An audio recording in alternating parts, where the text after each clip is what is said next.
Hello students, I am Hemlata Mishra from Navjyoti global school पहाड़ पानी। और आज जो हम चैप्टर पढ़ने जा रहे हैं वो है क्लास 6 की हिस्ट्री का चैप्टर नंबर 11, जो कि है न्यू एम्पायर्स एंड किंगडम। इसमें हम नए एम्पायर और किंगडम के बारे में पढ़ेंगे इस चैप्टर में, ठीक है। तो चलिए चैप्टर स्टार्ट करते हैं। इसमें स्टार्टिंग में ना आपको एक अरविंद की स्टोरी दी है। अरविंद इसमें बेसिकली आपको बताया है ना, इन शॉर्ट बोलूँ तो अरविंद के स्कूल में एक प्ले हो रहा है, एक नाटक हो रहा है, और उसमें बोला है अरविंद से कि तुम्हें एक राजा का रोल प्ले करना है, ठीक है। उसे उस नाटक में जो है प्ले में राजा बनाया गया है।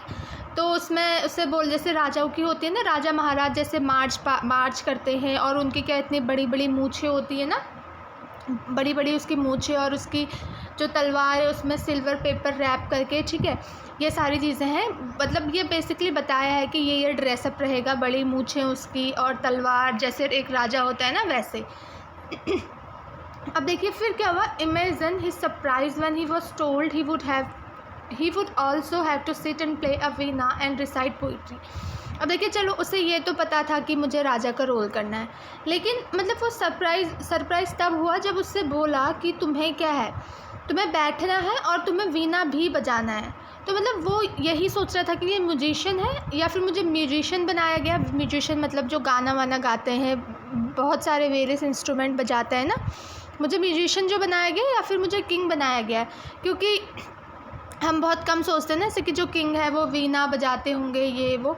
तो उसने सोचा कि किस किंग के रोल, कौन सा ऐसा किंग है जिसका रोल मुझे मिला होगा, जो कि वीणा भी बजाता होगा और वो किंग भी होगा। तो उसी किंग के बारे में हम पढ़ेंगे। तो देखिए, prashastis and what they tell us. तो प्रेसेस्टीज़ बेसिकली क्या होता है, हमने पहले भी पढ़ा था। प्रेसेस्टी मतलब क्या है कि हम किसी की प्रेज़ में जो चीज़ें लिखते हैं, मतलब किसी की तारीफ़ में चीज़ लिखते हुए, किसी की तारीफ़ करते हुए हम किताबें लिखते हैं ना, उसे प्रेसेस्टी बोलते हैं। जो मतलब प्रीस्ट लोग होते थे, वो राजा महाराजा लोगों की तारीफ़ों के पुल बांधते हुए प्रेसेस्टीज़ लिखते थे, बहुत ज़्यादा उनको प्रेज़ करते हुए। तो इसमें ऐसे ही प्रेसेस्टी के बारे में बताया है कि प्रेसेस्टी और उनसे हमें क्या पता चलता है। So Arvind was suppose to be acting as a Samudragupta. So जो अरविंद बताया गया ना, अरविंद अभी जो ऊपर हमने देखा था कि वो किंग का रोल प्ले करेगा, तो उसे क्या है, समुद्रगुप्ता किंग का जो है रोल प्ले करना था। तो ये समुद्रगुप्त जो किंग थे ना, ये किंग भी थे और साथ ही म्यूजिशियन भी थे, ये वीणा भी बजाते थे, ठीक है। A famous ruler of a dynasty known as Gupta. तो जो ये समुद्रगुप्ता थे वो किस डायनेस्टी के किंग थे, गुप्ता डायनेस्टी के किंग थे, ठीक है। We know about Samudragupta from a long inscription, actually a poem in Sanskrit composed by his court poet, ठीक है, हरिसेना नियरली 1700 ईयर एगो। तो हमें समुद्रगुप्ता के बारे में कैसे पता चला। देखिए, हमें ना समुद्रगुप्ता के बारे में एक लंबे इंस्क्रिप्शन के थ्रू पता चला। मतलब उसमें क्या था, उस इंस्क्रिप्शन में एक पोएम लिखी थी, ठीक है, संस्कृत में एक पोएम लिखी थी। किसने लिखी थी, जो हरिसेना है, जो कि समुद्रगुप्ता के कोर्ट में ही पोएट थे, ठीक है। उन्होंने समुद्रगुप्ता के बारे में बताते हुए इंस्क्रिप्शन में एक पोएम लिखी थी, आज से 1700 ईयर्स एगो, 1700 साल पहले, ठीक है। This was inscribed on the Ashokan pillar at Allahabad. तो इलाहाबाद में क्या अशोकन पिलर है ना, उसी में ये पोएम जो है इंस्क्राइब की गई है। इंस्क्राइब मतलब यही होता है ना, किसी मेटल की चीज़ में हम जो गोद के कुछ चीज़ जो लिखते हैं। तो जो ये संस्कृत पोएम है समुद्रगुप्ता के बारे में, जो उनके कोर्ट के ही पोएट ने लिखी है, हरिसेनन ने, वो कहाँ पे इंस्क्राइब की गई है, अशोकन पिलर, ठीक है, जो कि कहाँ पे है, इलाहाबाद में। This inscription is of a special kind known as prashasti, ठीक है। ये इंस्क्रिप्शन, इसमें क्या है, प्रेसेस्टी है। ये प्रेसेस्टी मतलब क्या है, प्रेसेस्टी एक संस्कृत वर्ड होता है जिसका मतलब है प्रेज ऑफ, मतलब किसी की तारीफ़ करते हुए कुछ चीज़ें लिखना। तो समुद्रगुप्ता की जो है तारीफ़ करते ही उन्होंने ये प्रेसेस्टी संस्कृत में लिखी थी। While prashastis were composed for some of the rulers you read about in chapter 10, जिनके बारे में हमने चैप्टर 10 में लिखा था, ठीक है, पढ़ा था, उनकी भी जो है कई प्रेसेस्टीज़ लिखी गई हैं। जैसे कि गौतमीपुत्र श्री शताकर्णी हो गया, ठीक है। They become far more important from the time of the Gupta's. जब ये गुप्ता डायनेस्टी था ना, उस टाइम से ये बहुत ही जो इम्पॉर्टेंट हो गए थे, गौतमी जो थे, ठीक है, गौतमीपुत्र। अब देखिए समुद्रगुप्तास प्रशस्ति, जो समुद्रगुप्ता किंग थे गुप्ता डायनेस्टी के, उनकी प्रशस्ति के बारे में देखा है कि उस प्रशस्ति में क्या लिखा है तारीफ़ करते हुए। Let us see what Samudragupta प्रशस्ति टेल अस। हम चलिए देखते हैं कि जो समुद्रगुप्ता की प्रशस्ति है उसमें क्या चीज़ें लिखा है, ये हम देखते हैं। ठीक है। The poet praise the king in glowing terms. जो पोएट है उन्होंने, हरिसेनन है जो, ठीक है, हरिसेना है जो, उन्होंने बहुत ही अच्छे तरीके से किंग को प्रेज किया, उनकी बहुत ही अच्छी से तारीफ़ें करी है, उनको एज अ वॉरियर दिखाया है, मतलब एक योद्धा दिखाया है, ऐसा किंग दिखाया है जो कि क्या है, हमेशा जब भी लड़ाई होती है युद्ध में हमेशा जीतता है। उन्होंने ये लिखा है उनकी प्रशस्ति में कि एक वॉरियर है समुद्रगुप्त जो है, जो कि हमेशा विक्ट्री पाते हैं जब भी क्या होता है, वॉर होता है। Who was learn and the best of the poet, ठीक है। He is also described as equal to god, मतलब उसमें प्रशस्ति में इतना उनकी तारीफ़ें करते हुए चीज़ें लिखी हैं कि उसमें लिखा है कि वो भगवान के ही बराबर है समुद्रगुप्त, ठीक है। ऐसी ऐसी बातें जो उस प्रशस्ति में लिखी है इनकी तारीफ़ें करते हुए।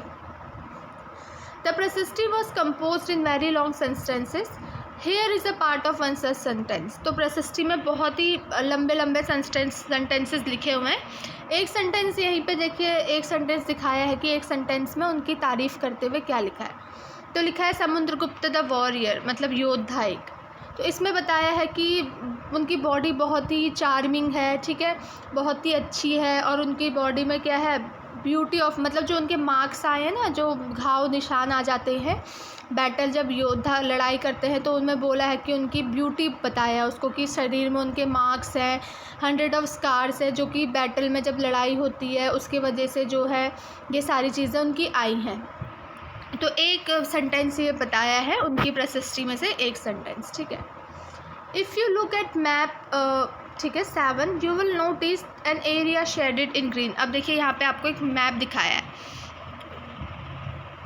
अब यहाँ पे ऐसे कलरफुल तो दिख नहीं रहा है, यहाँ पे समझ नहीं आ रहा है कलर का, आप अपनी बुक में देखिएगा, ठीक है। तो यहाँ पे जो है एक देखना, जो एरिया ग्रीन से शेड किया होगा, ग्रीन कलर का होगा, ठीक है, और यहाँ पे और भी चीज़ें मार्क की होंगी, ठीक है। रेड डॉट भी जो वहाँ पे आपको दिखाई गई होंगी ईस्ट कोस्ट में, वहाँ पे पर्पल और ब्लू सारे कलर के डॉट्स वहाँ पे होंगे, अपने बुक में देखना आप एक बार, ठीक है। तो बताया है इसमें कि ये बताया है कि ये चीज़ें क्या थी, इन डॉट्स से जो दिखाया है ना कि ये चीज़ें क्या क्या थी, हम पढ़ते हैं इसके बारे में। The map is based on the information provide in the प्रशस्ति। जो इन्फॉर्मेशन हमें प्रशस्ति से मिली है ना, ये मैप उस पर ही बेस्ड है, उसके अकॉर्डिंग ही बनाया गया है। Harisena describe 4 different kind of rulers, ठीक है। हरिसेना ने इसमें 4 रूलर के बारे में बताया है, और जो गुप्ता डायनेस्टी के किंग थे उनकी पॉलिसीज़ बताई है कि वो इन रूलर के टूवर्ड्स समुद्रगुप्ता की क्या पॉलिसीज़ थी। ये 4 जगह के जो रूलर थे। तो देखिए पहला तो है, आप अपनी बुक में देखिएगा, जो एरिया क्या है ग्रीन कलर से शेड किया है, ठीक है, मैप में, वो क्या है, रूलर है कहाँ का, आर्यवर्ता का वो रूलर है, ठीक है, जहाँ पे जिस एरिया को ग्रीन कलर से शेड किया गया है।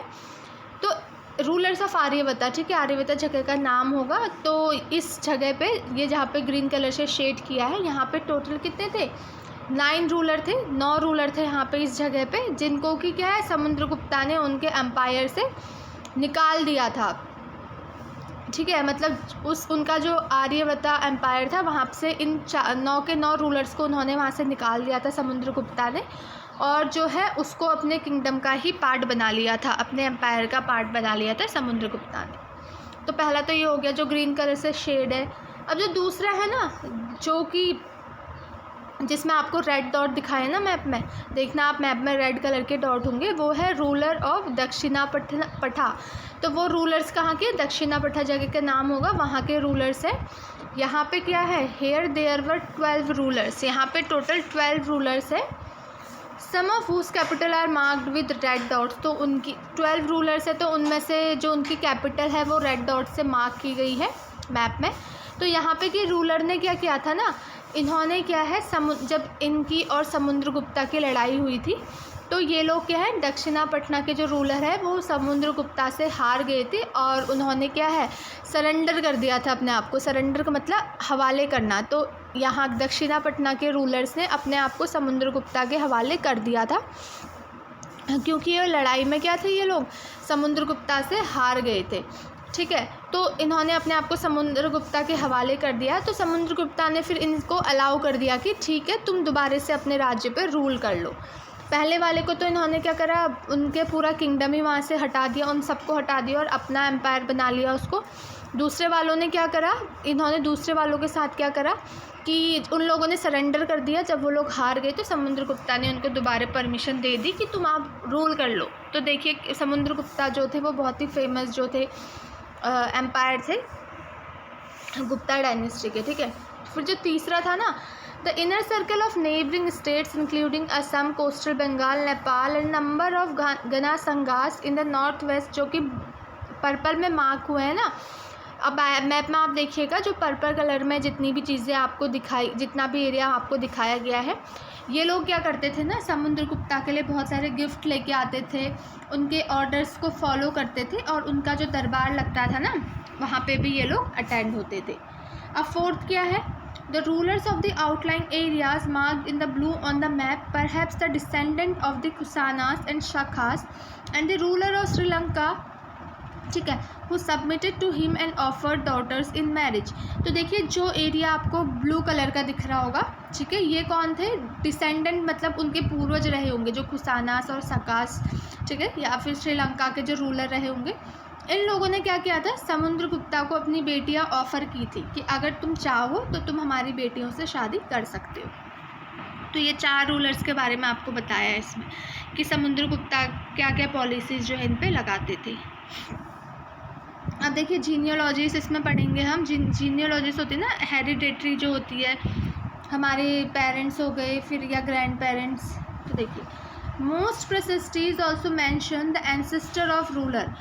जो बहुत सारे प्रेसिस्टीज थे ना, उसमें क्या जो रूलर थे उनके एंसेस्टर, उनके आने वाली पीढ़ी के बारे में भी जो है बताया गया था। दिस वन एंसेस्टर मतलब क्या होता है, जो हमसे पहले हमारे पूर्वज रह चुके हैं। So this one mention Samudragupta's great grandfather and father and mother. ठीक है, इस प्रशस्ति में क्या क्या मेंशन है, समुद्रगुप्ता के ग्रेट ग्रैंडफादर, ठीक है, और मतलब ग्रैंडफादर के फादर हुए ग्रेट ग्रैंडफादर, और समुद्रगुप्ता के फादर और उनकी ग्रैंडफादर और उनके मदर के बारे में इसमें लिखा है। अब देखिए, his mother Kumari Devi belong to Lichchhavi gana while his father Chandragupta was the first ruler of Gupta dynasty to adopt the grand title of महाराजा अधिराज। तो देखिए जो समुद्रगुप्त थे उनकी जो मदर थी वो कौन थी, कुमारी देवी, जो कि एक लिच्छाछवी गणा से बिलोंग करती थी, और जो उनके फादर थे चंद्रगुप्ता, वो क्या थे, गुप्ता डायनेस्टी के मतलब पहले ऐसे रूलर थे। ठीक है, गुप्ता डायनेस्टी के पहले ऐसे रूलर था जिन्हें टाइटल मिला था महाराजा अधिराज का। ठीक है, नहीं तो पहले कोई महाराज होता था, कोई राजा होता था, ठीक है, और कोई महाराजा होता था, कोई राजा होता था। तो जो ये समुद्रगुप्त उनके फादर थे ना, चंद्रगुप्त, ये पहले ऐसे रूलर थे गुप्ता डायनेस्टी में। उनसे पहले भी रहे होंगे रूलर, लेकिन ये पहले ऐसे रूलर थे जिनको इतना बड़ा टाइटल मिला था महाराजा अधिराज का। बहुत बड़ा टाइटल था ये, ठीक है, और ये टाइटल जो है समुद्रगुप्ता ने भी यही टाइटल उनका यूज़ किया था। और जो उनके ग्रैंडफादर थे और ग्रेट ग्रैंडफादर थे वो सिंपली क्या थे, महाराजास थे। ठीक है, तो इससे ये पता चल रहा है कि जो उनकी फैमिली है उन्होंने कैसे इंपॉर्टेंस गेन की। जो ग्रैंडफादर उनके ग्रेट ग्रैंडफादर है वो सिर्फ महाराजा थे। फिर जब समुद्रगुप्तन के फादर आए चंद्रगुप्ता, तो उन्होंने इतना बड़ा टाइटल ले लिया, महाराजा अधिराज ले लिया। ठीक है, टाइटल उनको एक मिल गया तो वो और ज़्यादा पावरफुल होते हैं महाराजा से। ठीक है, फिर समुद्रगुप्तन ने भी वही टाइटल यूज़ किया। So Samundragupta in turns figure in the genealogies of the latest ruler of the dynasty such as his son। फिर समुद्रगुप्त के बाद जो रूलर आया गुप्ता डायनेस्टी का वो समुद्रगुप्ता का सन था, बेटा। ठीक है, चंद्रगुप्त सेकंड जिनका नाम था we know about him from inscription and coins. जो चंद्रगुप्त सेकंड है, इनके बारे में हमें कैसे पता चला? लाइक इंस्क्रिप्शन में इनके बारे में लिखा था, या फिर जो सिक्के होते हैं ना, उससे हमें इनके बारे में पता चला। He led an expedition to western India where he overcame the last of the Shakas. Like वो वेस्टर्न इंडिया में बहुत ही ज़्यादा जो ये ट्रैवल करा इन्होंने। According to later belief his court was full of learn people. मतलब लोग बोलते हैं कि जो चंद्रगुप्त सेकंड थे, उनका जो कोर्ट था उसमें बहुत ही इंटेलिजेंट लोग थे, ठीक है, बहुत ही अच्छे अच्छे पढ़े लिखे लोग उन्होंने अपने कोर्ट में रखे थे, जिसमें क्या थे, कालिदास पोएट सुना होगा आपने, आर्यभट्ट के बारे में भी सुना होगा, एस्ट्रोनॉमर, जिनके बारे में हम अभी चैप्टर 12 में और पढ़ेंगे।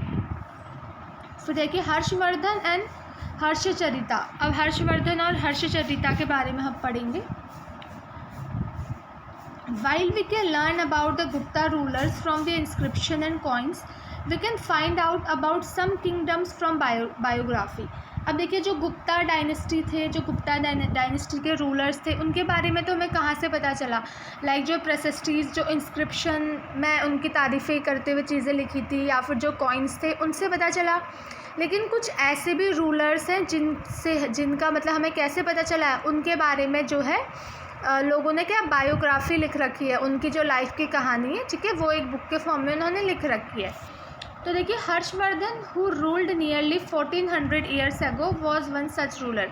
तो हर्षवर्धन जिन्होंने लाइक आज से 1400 साल पहले राज किया था, वो एक ऐसे रूलर हैं जिनकी बायोग्राफी लिखी गई है, और उसी की बायोग्राफी के हेल्प से हमें उनके बारे में पता चला है, ठीक है। अब देखिए हिज कोर्ट पोएट बाना भट्टा रोड हिज बायोग्राफी। तो उनके कोर्ट में एक पोएट थे बाना भट्टा, जिन्होंने क्या है, हर्षवर्धन की बायोग्राफी लिखी थी, जो कि क्या है, हर्षचरित्र बायोग्राफी का नाम। संस्कृत में ये बायोग्राफी लिखी थी, ठीक है। किसने लिखी थी? जो हर्षवर्धन के कोर्ट में उनके पोएट थे बाना भट्टा, उन्होंने हर्षवर्धन की बायोग्राफी लिखी थी संस्कृत लैंग्वेज में, जिसका नाम था हर्षचरित्र, ठीक है। This gives us the genealogy of Harsha and ends with his becoming king. तो इसमें हमें बताया गया कि जीनियोलॉजी मतलब कैसे उनके बेटे, फिर बेटे के बेटे के सारे किंग्स बने, लास्ट में ये लोग जो है किंग बने थे। ज़ुआनज़ैंग, जिनके बारे में आपने चैप्टर 10 में पढ़ा है, उन्होंने भी बहुत सारा टाइम जो है हर्षास के कोर्ट में उन्होंने निकाला था, बहुत टाइम वो वहाँ रखे थे, और उन्होंने क्या है, बहुत बड़ा एक डिटेल में अकाउंट भी लिखा था। जो जो चीज़ वो वहाँ ऑब्ज़र्व करते थे, जो जो चीज़ें वो वहाँ देखते थे ना, उन्होंने वो सारी चीज़ें लिखी भी थी। अब देखिए जो हर्ष थे ना, Harsha was not the eldest son of his father but became king of the Thanesar after both his father and elder brother died. अब देखिए पहले ऐसा होता था ना, अगर कोई राजा है, उसके 2 या 3 बेटे हैं, तो किंग वही बेटा बनता था जो उसका सबसे बड़ा बेटा हो, ठीक है। लेकिन हर्ष बड़े बेटे तो नहीं थे, लेकिन क्या हुआ, जब उनके फादर की और जब उनकी एल्डर ब्रदर की डेथ हो गई थी, तो हर्षवर्धन फिर जो है थानेसर के किंग बन गए थे। His brother in law was the ruler of Kannauj. जो हर्षवर्धन के ब्रदर इन लॉज थे, मतलब हर्षवर्धन की वाइफ के जो भाई लोग थे, ठीक है, वो कन्नौज के रूलर थे। And he was king by ruler of Bengal. और उनको जो है हर्षवर्धन के ब्रदर इन लॉ को बंगाल के रूलर्स ने मार दिया था, ठीक है। Harsha took over the kingdom of Kannauj and then led an army against the ruler of Bengal. अब मतलब उनके ब्रदर इन लॉ को बंगाल के रूलर से मार दिया था, तो हर्षवर्धन बहुत गुस्सा थे उन्हें बदला भी लेना था। तो उन्होंने क्या करा, कन्नौज का किंगडम ले लिया। उन्होंने क्या करा, जो बंगाली लोग थे ना, जो रूलर ऑफ बंगाल थे, उन पे लाइक हमला किया, वॉर किया, उनके खिलाफ एक आर्मी बनाई उनके अगेंस्ट, और उन पे हमला बोल दिया, और कन्नौज का जो है किंगडम हर्षवर्धन ने फिर ले लिया, जो कि पहले उनके ब्रदर इन लॉ का ही था, ठीक है। Although he was successful in the east and conquered both Magadha and Bengal, he was not as successful elsewhere. अब देखिए वो ईस्ट में तो वो बहुत सक्सेसफुल थे, उन्होंने मगध और बंगाल दोनों जगह पे कब्जा कर लिया था, लेकिन लेकिन और ऐसी जगह भी, बहुत सारी ऐसी जगह थी जहाँ वो सक्सेसफुल नहीं रहे थे। ईस्ट में बहुत ज़्यादा सक्सेसफुल रहे थे। He tried to cross the Narmada to march into the Deccan, but was stopped by a ruler belonging to the Chalukyas dynasty, Pulakeshin II. उन्होंने ट्राई भी किया था कि वो नर्मदा क्रॉस करके डेक्कन की तरफ मूव करें, लेकिन वहाँ पे उनको ना एक रूलर ने स्टॉप कर दिया था। चालुक्य डायनेस्टी के रूलर थे पुलाकेशिन II, जिन्होंने उनको रोक दिया था और उनको वहाँ आगे डेक्कन की तरफ नहीं जाने दिया। ठीक है, तो अब देखिए यहाँ पे है द पालवास, चालुक्यास एंड पुलाकेशिन्स प्रशस्ति। अब हमें इसमें पालवास और चालुक्यास जो इनकी डायनेस्टी थी ना और इनकी प्रशस्टीज़ के बारे में बताया है। हमने समुद्रगुप्ता के बारे में पढ़ा, ठीक है, हर्षवर्धन के बारे में पढ़ा, गुप्ता डायनेस्टी के थे ये लोग। अब चालुक्यास, पालवास डायनेस्टी के लोग आपको यहाँ पे बताए गए हैं इनके बारे में और इनकी प्रशस्ति के बारे में। ठीक है, तो देखिए the Palwas and Chalukyas were the most important ruling dynasty in south India during this period. अब देखिए जो हर्षवर्धन था उसने मोस्टली ईस्ट वाला एरिया पे कब्जा किया था और जगह नहीं कर पाया था। तो जो पालवा और चालुक्या थे ना वो बहुत ही इंपॉर्टेंट रूलिंग डायनेस्टी थी साउथ इंडिया की। इस टाइम पे जो है पालवा और चालुक्यास ने साउथ इंडिया पे क्या है बहुत अच्छे से कब्जा कर रखा था, यहाँ पे बहुत अच्छे से वो रूल कर रहे थे। The kingdom of the Palwas spread from the region around their capital, Kanchipuram, to the Kaveri Delta, while that of Chalukyas was centered around the Rachur Doab. ठीक है, जो पालवा था उनका किंगडम बहुत ही ज़्यादा फैला था, कांचीपुरम से कावेरी डेल्टा तक उनकी डायनेस्टी फैली थी। और जो चालुक्यास थी वो एक रेचोर डोब के अराउंड सेंटर थी, जो कि कहाँ पे है, कृष्णा और तुंगभद्रा रिवर के पास है। Aihole, the capital of Chalukyas, was an important trading center. अब जो चालुक्य की कैपिटल थी ना अहियोल, ये बहुत ही इंपॉर्टेंट ट्रेडिंग सेंटर था। यहाँ पे बहुत सारे व्यापारी आते थे और यहाँ पे वो लोग क्या है ट्रेड करते थे। फिर कुछ टाइम बाद क्या है जो ये अहियोल है ये एक रिलीजियस सेंटर भी बन गया। लाइक यहाँ पे क्या है बहुत सारे नंबर ऑफ टेम्पल्स जो है यहाँ पे बहुत सारे टेम्पल बनाए गए। ठीक है, और आपने पहले बहुत बार पढ़ चुके हैं कि जो जहाँ पे जो किंग होते हैं जिनके किंगडम में बहुत ज़्यादा टेम्पल्स होते हैं उन्हें वो दिखाया जाता है कि वो लोग बहुत पावरफुल है, उनके पास बहुत पैसा है। तो टेम्पलों की बहुत इंपॉर्टेंस होती थी ना। तो जो पालवास और चालुक्यास थे ना वो एक दूसरे से हमेशा लगातार लड़ाई करते रहते थे। ठीक है, थोड़े थोड़े टाइम बाद लड़ाई करते रहते थे एक दूसरों की ज़मीन पे कब्ज़ा करने के लिए। ठीक है, और स्पेशली उस एरिया पे अटैक करते थे जहाँ पे क्या है ये टेम्पल क्रिएट किए गए हैं या फिर जिस टाउन में पैसा बहुत ज़्यादा है, जो टाउन बहुत अच्छे से प्रॉस्परस है। तो चालुक्यास और पांड्यास पालवास आपस में एक दूसरे पे हमेशा अटैक करते रहते थे। अब देखिए the best known Chalukya ruler was Pulakeshin II। जो बेस्ट नोन रूलर थे ना चालुक्य के, जो सबसे अच्छे रूलर रहे चालुक्य डायनेस्टी के, वो पुलाकेशिन II थे, जिन्होंने क्या है हर्षवर्धन को, जब वो हर्षवर्धन डेक्कन में जा रहे थे तो वहाँ पे इन्होंने रोका भी था ना उनको। और हमें इनके बारे में इनकी प्रशस्ति से पता चलता है। इनकी एक प्रशस्ति है जो कि उनके कोर्ट के पोएट रवि कीर्ति ने लिखी है। अब देखिए this tells us about his ancestor who are traced back through 4 generation from father to son. Pulakeshin evidently got the kingdom from his uncle. तो इस प्रशस्टीज़ में हमें मोस्टली बताया है कि कैसे जो किंगडम है वो जनरेशन टू जनरेशन आगे बढ़ा। ठीक है, ये सारी चीज़ें हमें बनाई है। लाइक किंगडम पहले किंग फादर था, फिर उसके सन को मिला, फिर उसके सन को मिला, तो जनरेशन टू जनरेशन ये पोजीशन जो है वो ट्रांसफ़र होती रही एक दूसरे से। और पुलाकेशिन को ये किंगडम जो है उनके अंकल से मिला था। तो according to Ravikriti he led expedition along both the west and coast, east coast. तो रविकृति के अकॉर्डिंग जो पुलाकेशिन थे वो वेस्ट और ईस्ट कोस्ट दोनों में वो गए थे। ठीक है, besides he check the advance of Harsha. उन्होंने हर्षा के बारे में भी वहाँ पे देखा, उन्हें बहुत सारी चीज़ें पता चली ईस्ट में, क्योंकि हर्षा का कब्ज़ा था ना, उनकी डायनेस्टी थी, मतलब हर्षा की, हर्षवर्धन की। There is an interesting play of words in the poem Harsha means happiness. अब देखिए पोएम में एक चीज़ लिखी है कि हर्षा का मतलब क्या होता है, हैप्पीनेस होता है। लेकिन पोएट बोलता है कि अब हर्षा जैसे हार गया, तो हर्षा अब नो लॉन्गर हर्षा, तो अब हर्ष जो हर्ष उनका नाम है उसमें जो खुशी तो बची ही नहीं है, क्योंकि वो कि हर्ष मतलब ही खुशी होता है और अब वो हार गई है तो हर्ष में अब खुशी बची ही नहीं है, तो हर्षा अब नो लॉन्गर हर्षा है। ठीक है, तो Pulakeshin also attack the Pallava king who took shelter behind the wall of Kanchipuram. जो पुलाकेशिन था उसने क्या करा, पालवा में भी पुलाकेशिन जो चालुक्य डायनेस्टी का रूलर था, ठीक है, बहुत ही इंपॉर्टेंट, उसने क्या है पालवा डायनेस्टी जो थी वहाँ के किंग पे भी अटैक किया, और पालवा डायनेस्टी के किंग ने जो है कांचीपुरम थी ना उसके पीछे वॉल्स थी वहाँ पे वो रह रहे थे। But the Chalukyas victory was short live. जो चालुक्याज थे उन्होंने विक्ट्री बहुत की, जितने भी टाइम की लड़ाई या वड़ाई वो जीतते थे, लेकिन कुछ छोटे टाइम के लिए ये था। Ultimately both the Pallavas and Chalukyas gave way to new rulers belonging to the Rashtrakuta and Chola dynasty. फिर चालुक्य और पालक्याज ने क्या है अपना जो भी चीज़ था वो नए रूलर को दे दिया, जो कि राष्ट्रकूटा और चोला डायनेस्टी से बिलोंग करते थे, जिनके बारे में हमने चैप्टर 7 में पढ़ा है। How were this kingdom administrated, इसके बारे में पढ़ेंगे हम कि किंगडम्स कैसे बनते थे।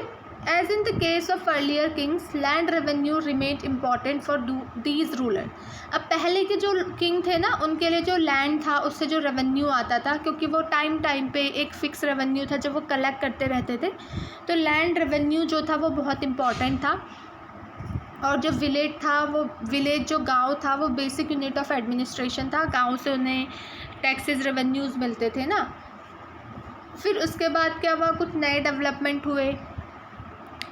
Kings adopted a number of step to win the support of man who were powerful.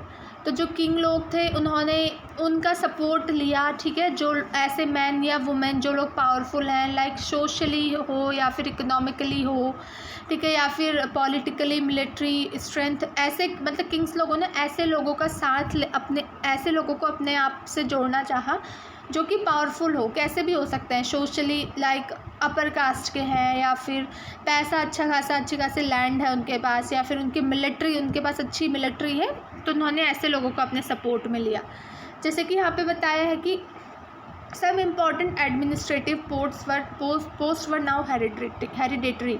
तो कुछ पोस्ट ऐसी थी ना जो हेरिडेटरी थी, जैसे जिसका मतलब है कि अगर फादर है, ठीक है, तो उसकी पोस्ट क्या है, उसके बेटे को ही मिलेगी, ठीक है, ऐसा था। जैसे कोई एक किंग है, उसके किंगडम में कोई एक पोस्ट है, मान लीजिए पोएट की कोई एक पोस्ट है, तो अब जब ये पोएट मिल जाएगा ना तो अगला पोएट कौन बनेगा, जो इस पोएट का बेटा होगा वो अगला पोएट बन जाएगा। तो जो ये पोएट की पोस्ट है ना ये हेरिडेटरी है, मतलब बाप से जो है वो बेटे पे जा रही है। जैसे कि इसमें बताया है जो पोएट हरिसेना थे, ठीक है, अब महादंडा नायक जो थे और चीफ जुडिशियल ऑफिसर थे अपने फादर की तरह, मतलब उनके फादर भी पोएट और चीफ जुडिशियल ऑफिसर थे। ये पोस्ट जो है उनके बेटे हरिसेना को ट्रांसफ़र हो गई थी। फिर sometimes one person had many offices, कभी कभी कुछ ऐसा होता था एक ही आदमी होता था, उसके पास क्या बहुत सारी पोस्ट होती थी, एक या एक से ज़्यादा चीज़ें वो देखता था। जैसे कि आप देख लीजिए, beside being a Mahadandanayaka Harisena was a Kumaramatya meaning a important minister. अब जो हरिसेना ही आप देख लीजिए वो क्या था, मिनिस्टर भी था, मिनिस्टर के साथ ही साथ क्या है वो पोएट भी था, तो वो एक से ज़्यादा पोस्ट थी ना उनके पास, एक से ज़्यादा चीज़ वो देख रहे थे। Beside important main probably had a से इन लोकल एडमिनिस्ट्रेशन, ठीक है, और भी लोग थे जो इस एडमिनिस्ट्रेशन में थे, जिसमें क्या था, नागराज श्रेष्ठी आती थी, जो चीफ बैंकर हो गए या मर्चेंट हो गए सिटीज़ के, क्राफ्ट पर्सन हो गए, ये सारी चीज़ें जो है इसमें आती थी। जो पॉलिसीज़ थी वो रीजनली इफेक्टिव थी, लेकिन क्या हुआ कुछ टाइम बाद क्या हुआ, some of these powerful man grew strong enough to set up independent. फिर लाइक जिन अमीर लोगों का साथ इन किंग्स ने ले रखा था, बाद में ये अमीर लोग इतने ज़्यादा पावरफुल और मतलब वेल्दी बन गए थे कि इन लोगों ने क्या अपना एक इंडिपेंडेंट नया किंगडम इन लोगों ने बना लिया। अब न्यू काइंड ऑफ आर्मी, नई तरीके की आर्मी के बारे में पढ़ेंगे। Like earlier rulers some of these king maintained a well organised army. जैसे पहले के जो रूलर्स थे ना उनकी आर्मी बहुत अच्छी होती थी, तो मतलब बहुत से ऐसे किंग थे जिन्होंने आर्मी अपनी अच्छी रखी थी, ठीक है, वेल ऑर्गेनाइज्ड आर्मी थी। जैसे कि उनकी आर्मी में क्या थे, एलिफेंट थे, रथ थे, ठीक है, कैवेलरी थी और पैदल चलने वाले सोल्जर्स भी थे। और इसके अलावा क्या था, there were military leaders who provided the king with troops whenever he needed them. और मिलिट्री लीडर्स भी वहाँ पे थे, तो वो किंग को ट्रूप्स, उनकी हेल्प या कुछ भी चाहिए होता था उन्हें, तो मिलिट्री लीडर्स किंग को प्रोवाइड करते थे। और इन मिलिट्री लीडर्स को क्या है, एक रेगुलर सैलरी नहीं मिलती थी, या कोई फिक्स सैलरी नहीं थी इनकी। इनको लाइक कुछ लोगों को ये लोग क्या दे देते थे, लैंड के टुकड़े दे देते थे, ठीक है, कोई लैंड का टुकड़ा दे दिया। They collected revenue from the land and use this to maintain soldier and horses. तो ये किंग लोग क्या करते थे, जो लैंड था वहाँ से रेवेन्यू कलेक्ट करते थे, जिससे कि वे अपने सोल्जर, हॉर्सेस और जो भी इक्विपमेंट वॉर में यूज़ हो रहे हैं उसको अच्छे से मेंटेन करके रखें। These men were known as सामंतास। Whenever the ruler was weak, Samanta tried to become independent। तो ये जो लोग थे ना, इनको सामंता बोलते थे, जो किंग के बहुत इंपॉर्टेंट लोग थे, जिनके पास बहुत पैसा भी था। हमने पढ़ा भी है, जो ये सामंतास लोग थे ना, ये लोग क्या करते थे, अगर कभी कोई किंग वीक बनता था ना, तो ये लोग फिर क्या चाहते थे कि हम अपनी खुद की इंडिपेंडेंट रूलर जो है हम बना लेते हैं रूल। अब असेंबलीज इन साउदर्न किंगडम, इसके बारे में पढ़ेंगे। The inscription of the Pallava mention a number of local assemblies. ठीक है, जो पालवाज है उसके इंस्क्रिप्शन से हमें बहुत सारी असेंबली के बारे में पता चला है।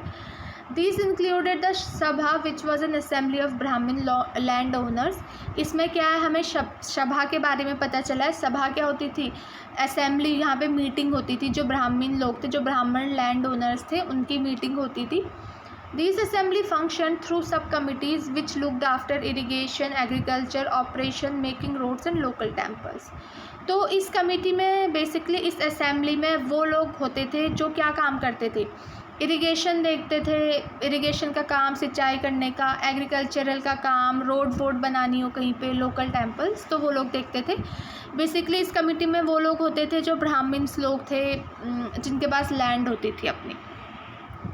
फिर उसके अलावा भी क्या थे, द उर was a village assembly found in area and were land owners were not ब्राह्मण। अब जो ब्राह्मण्स लोग थे उनके अलावा भी लैंड ओनर्स थे, ठीक है, उनको क्या बोला गया, उर बोला गया। And the nagaram was an organisation of merchant. और ऐसे ही जो मर्चेंट्स, जो व्यापारी थे, उसके ऑर्गेनाइजेशन को नागाराम बोलते थे। It is likely that these assemblies were controlled by rich and powerful landowners and merchant। तो जो ये असेंबली थी, ये जो रिच और जिनके पास बहुत ही पावर ज़मींदार लोग थे, वो इसको देखते थे, ठीक है। तो ये सारी चीज़ें बताइए। अब देखिए, ऑर्डिनरी पीपल इन किंगडम। अभी तक हमने ऐसे लोगों के पास बारे में पढ़ा जिनके पास पावरफुल है, सामंताज हो गए या लैंड ओनर्स हो गए, ब्राह्मण्स हो गए, ये किंगडम में इनके वैल्यू क्या थी। अब हम उन लोगों के बारे में पढ़ेंगे जो ऑर्डिनरी लोग थे, ठीक है, विलेजर्स, जो फार्मर्स लोग थे, ये सारी लोग थे, ये लोग किंगडम में इनको कैसे ट्रीट किया जाता था। So we can catch an occasional glimpse of the lives of ordinary people from place and other account. Let us look at some of this. तो हमें ऑर्डिनरी पीपल्स के बारे में कैसे पता चला, उनकी लाइफ्स के बारे में, कुछ प्लेस के थ्रू, ठीक है, और कुछ अकाउंट थे उनके बारे में। तो चलिए देखते हैं उसके बारे में। Kalidas is known for his place depicting life in the Kings court. ठीक है, जो कालिदास थे वो प्ले करते थे, जो भी किंग के कोर्ट में लाइफ थी, ठीक है, वो प्ले करते थे। An interesting feature about these plays is that the king and most Brahmins are shown as speaking Sanskrit। अब इसमें हमें ये दिखाया गया है कि जो किंग लोग थे और जो ज़्यादातर ब्राह्मण लोग थे वो क्या बोलते थे, संस्कृत बोलते थे। लेकिन कुछ मैन और वुमेन थे जो किंग और ब्राह्मण के अलावा थे, वो लोग क्या बोलते थे, प्राकृत बोलते थे। जो प्राकृत लैंग्वेज है ना, ये मोस्टली ऑर्डिनरी लोग जो वहाँ के होते थे वो लोग बोलते थे। उनका एक बहुत ही फेमस प्ले था कालिदास का, अभिजना शकुंतलम। ठीक है, ये एक स्टोरी थी, it's the story of the love between a king name Dushyanta और अ यंग नेम शकुंतला। इनकी लव स्टोरी के बारे में है, दुष्यंत और शकुंतला की। ठीक है, we find an interesting description of the plight of a poor man. ठीक है, यहाँ पे एक बहुत ही गरीब, एक जो पुअर फिशरमैन है, उसने कितना दुख सहा था। ठीक है, यहाँ पे इसके बारे में हमें इस प्ले में पता चला है। ऑर्डिनरी मैन था ना। अब देखिए, फिशरमैन फाइंड्स अ रिंग। अब इसमें एक छोटी सी स्टोरी दी है कि a fisherman found a precious ring, एक फ़िशरमैन था, ठीक है, बहुत ही गरीब था वो, उसको एक बहुत ही कीमती रिंग मिली।